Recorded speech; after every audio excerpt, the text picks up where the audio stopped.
क्योंकि विकास ही सब कुछ नहीं होता, बहुत आवश्यक है। हम सब लोग यहाँ बैठ करके विकास की ही चर्चा करते हैं, लेकिन जनता जो हमारा आकलन करती है विकास के साथ साथ हमारा व्यवहार कैसा है, हम कितना उपलब्ध रहते हैं, हम जनसेवा करने के लिए कितना तत्पर रहते हैं, इस पर हमारा आकलन होता है।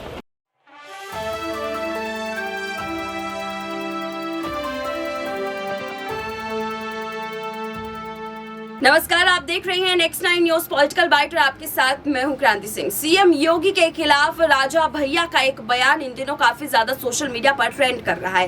राजा भैया अपनी तरफ से इस बयान को लेकर के जो है अभी भी सुर्खियों में है, क्योंकि ये बयान सदन के अंदर का है, जब सीएम योगी के बयान सुनने के बाद राजा भैया ने उनके ऊपर पलटवार किया। जरा सुनिए राजा भैया क्या कुछ कह रहे थे। लॉ एंड ऑर्डर की मिसाल उत्तर प्रदेश के बाहर भी दी जाती है और प्रशंसा होती है, ये हम सभी लोगों के लिए खुशी की बात है। सुधार की गुंजाइश तो हमेशा रहती है।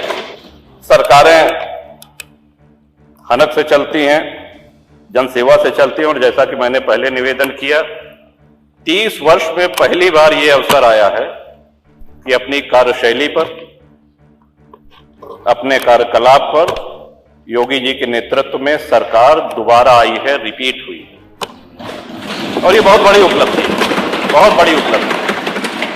श्रीमान, आज जहां हर तरफ, ठीक है, हमको राष्ट्र हित में, हमको प्रदेश हित में, हमेशा मेरे दल जनसत्ता दल का ये रहा है कि जो भी पिछड़े हैं, जो भी वंचित हैं, उनकी लड़ाई शुरू से मैं लड़ता आया।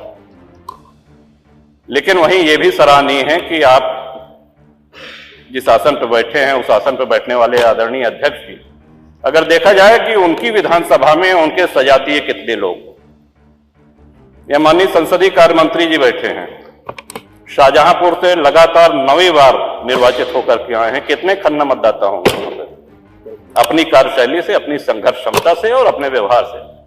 क्योंकि विकास ही सब कुछ नहीं होता, बहुत आवश्यक है। हम सब लोग यहाँ बैठ करके विकास की ही चर्चा करते हैं, लेकिन जनता जो हमारा आकलन करती है विकास के साथ साथ हमारा व्यवहार कैसा है, हम कितना उपलब्ध रहते हैं, हम जनसेवा करने के लिए कितना तत्पर रहते हैं, इस पर हमारा आकलन होता है।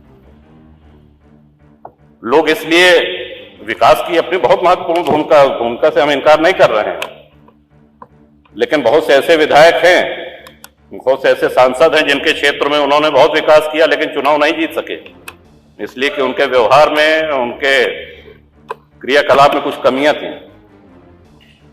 तो इसके साथ साथ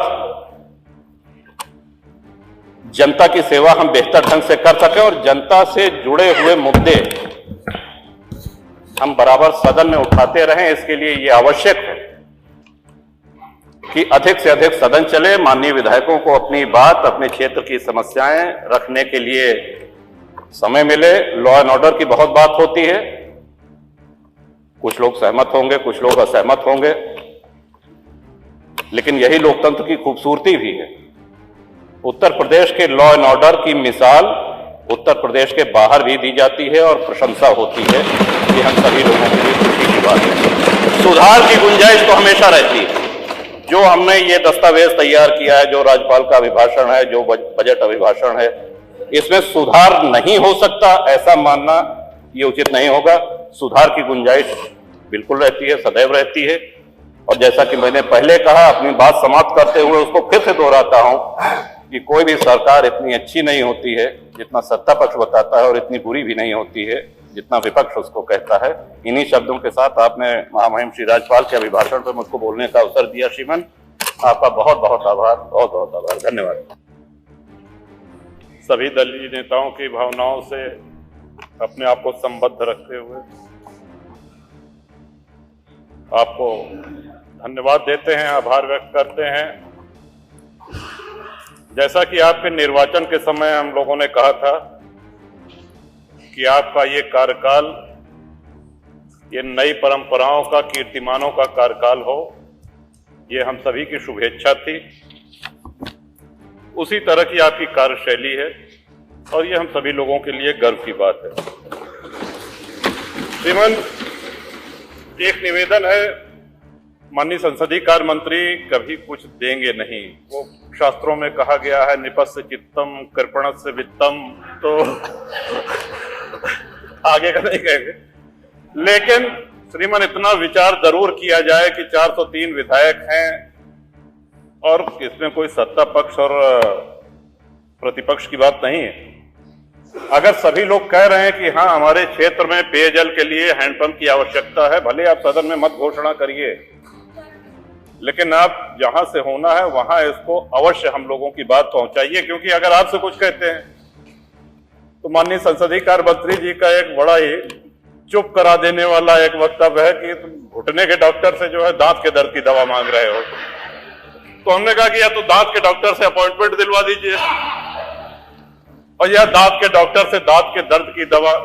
और श्रीमान जहां तक जीएसटी की बात है, इतना अवश्य है कि जो भी हम लोगों के हाथ में विधायक निधि आए वो उतना ही जो है बाहर संदेश जाना चाहिए।